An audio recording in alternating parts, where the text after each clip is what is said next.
윤석열 대통령의 운명의 날이 임박했습니다. 헌법재판소는 내일 윤 대통령 탄핵 심판 선고를 앞두고 막판 평의를 이어갈 예정인데요. 자세한 내용은 취재기자 연결해 알아봅니다. 한채희 기자.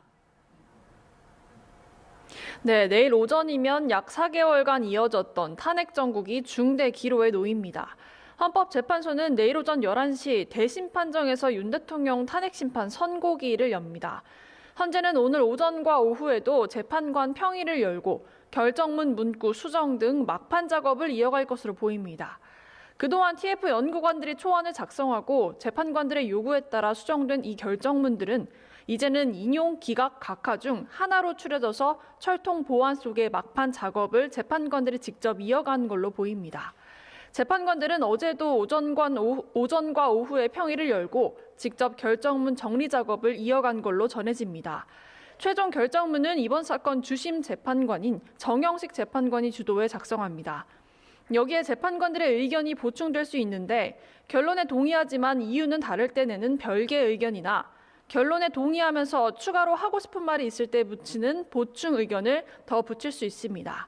만약 만장일치로 결론이 나지 않았다면 반대 의견을 담을 수 있는데 이렇게 되면 대통령 탄핵 심판 선고 사상 첫 사례로 남게 됩니다.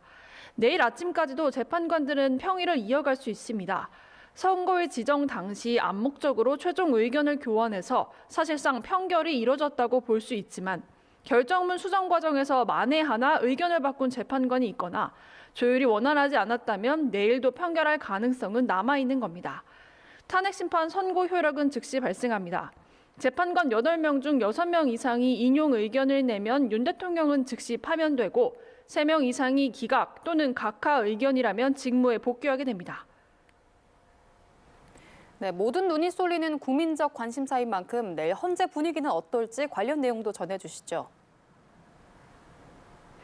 네, 가장 관심이 쏠리는 건 윤 대통령이 직접 헌법재판소에 올지 여부입니다.